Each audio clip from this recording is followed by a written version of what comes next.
korumayı başardım. Oğlum nasıl olmuş kaza? Durmak istemiş ama frenler tutmamış. İşler iyi değil Cevahir Bey. Biri çıkıp ne oluyor ne bitiyorsa anlatsın artık. Dilan Hanım şimdilik iyi. Bebek. Bebeğin durumu kritik. Здравствуйте, мои дорогие подписчики! Добро пожаловать на наш канал! Не забудьте подписаться на наш канал, чтобы быть в курсе новых видео. Давайте вместе посмотрим, что будет в новом эпизоде. Что случилось с Диланом? Потеряет ли Бэрон Дилан и ее детей? Господин Кудрет, что приходит вам на ум, когда вы узнаете, почему произошла авария? Выдаст ли Хасан Джавахира? Спасется ли малыш? Все это и многое другое теперь в этом видео. Если вы хотите, чтобы Дилан и малыш благополучно покинули роддом, а господин Кудрет решил проблему с машиной, не забудьте поставить лайк и поделиться нашим видео. Теперь перейдем к нашему анализу. Наслаждайтесь. Пока Гуль помогает Дилану переодеться и выздороветь, у Дилана внезапно начинается кровотечение. Пока Гуль не знает, что делать, бараны услышат крик боли Дилана и побегут внутрь. Пока Бэрон пытается успокоить Дилана, Дилан внезапно теряет сознание. Причиной обморока является незначительное внутреннее кровотечение Дилана из-за удара по голове, полученного им во время аварии. С другой стороны, ребенок еще не упадет, и врач даст критически важную информацию о состоянии ребенка. Но Дилан этого не узнает. Если что-то случится с малышом, Бэрону и Дилану будет очень сложно восстановиться. Для этого баран мобилизует всех врачей и заставит их сделать все необходимое для малыша.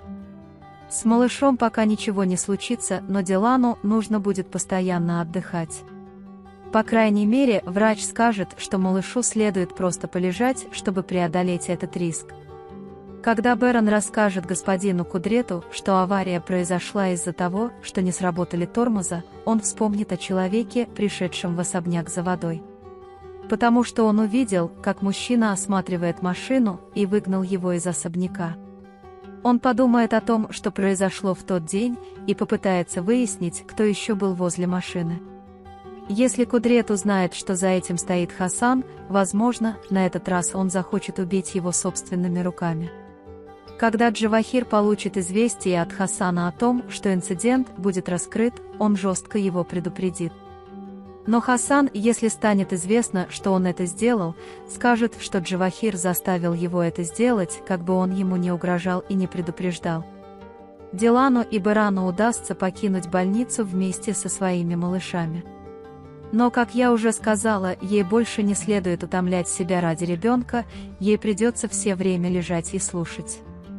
После этого инцидента Бэрон будет продолжать кружить вокруг Дилан, чтобы убедиться, что она не встает и ее дети не пострадали. Дилан не сможет терпеть, чтобы баран так утомлял себя. Она сделает все, что скажет, чтобы не расстраивать барана, по крайней мере, сейчас. Это лишь вопрос времени, когда Дилан станет упрямым. Как персонаж, который делает все, что говорит баран, давайте посмотрим, как долго он сможет выдерживать это строгое правило. На данный момент мы подошли к концу нашего анализа. Вы можете поделиться своим ценным мнением в разделе комментариев. Не забудьте подписаться и включить уведомления, чтобы видеть больше видео. Увидимся в следующем видео. Береги себя. До свидания.